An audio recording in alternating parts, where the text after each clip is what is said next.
আপনার হাতের স্মার্টফোনটি কি হঠাৎ ব্ল্যাক স্ক্রিন বা কালো হয়ে যাচ্ছে? স্ক্রিনে দেখাচ্ছে সিস্টেম আপডেটিং। সাবধান, এটি কোনো আপডেট নয়, বরং হ্যাকারদের পাতাফাঁদ। এটি সাধারণত ফ্রি অ্যাপের আড়ালে আপনার ফোনের নিয়ন্ত্রণ নিচ্ছে সাইবার অপরাধীরা, আর নিমেষে উধাও হয়ে যাচ্ছে ব্যাংক অ্যাকাউন্টের সব টাকা। সম্প্রতি এক ভুক্তভোগী খেলা দেখার জন্য এনবি নামের একটি অ্যাপ ডাউনলোড করেছিলেন। অ্যাপটি ইনস্টল করার পরই তার ফোনটি বারবার রিস্টার হতে থাকে।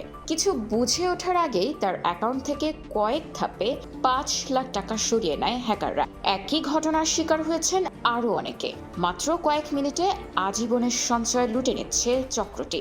গোয়েন্দা পুলিশ বলছে, হ্যাকাররা মূলত ম্যালওয়্যার যুক্ত কিছু ফ্রি অ্যাপ বা লিঙ্কের মাধ্যমে আপনার ফোনে রিমোট অ্যাক্সেস বা দূর নিয়ন্ত্রণ নিয়ে নেয়। তখন আপনি ফোনের কোনো বাটন চেপেও কাজ করতে পারবেন না। আপনার ফোনটি ব্যবহার করে তারা ব্যাংকিং অ্যাপে ঢোকে এবং ওটিপি চুরি করে টাকা পাচার করে নেয়। ডিএনপির সাইবার ইউনিটে মাত্র 1 মাসেই এমন 30টিরও বেশি অভিযোগ জমা পড়েছে। যুগ্ম পুলিশ কমিশনার সৈয়দ হারুনুর রশিদ জানিয়েছেন, এই টাকাগুলো বিভিন্ন ভুয়া অ্যাকাউন্টের মাধ্যমে দেশের বাইরে, বিশেষ করে চীনে চলে যাচ্ছে বলে প্রাথমিক তদন্তে জানা গেছে। সাইবার বিশেষজ্ঞদের মতে ফ্রি অ্যাপ বা ফ্রি গেমের লোভই এই বিপদের মূল কারণ। প্রযুক্তির যুগে আপনার সচেতনতাই আপনার সবচেয়ে বড় নিরাপত্তা। কোনো লোভনীয় বিজ্ঞাপনে ক্লিক করার আগে দুবার ভাবুন। নিউজ ডেস্ক, খোলা কাগজ, ঢাকা।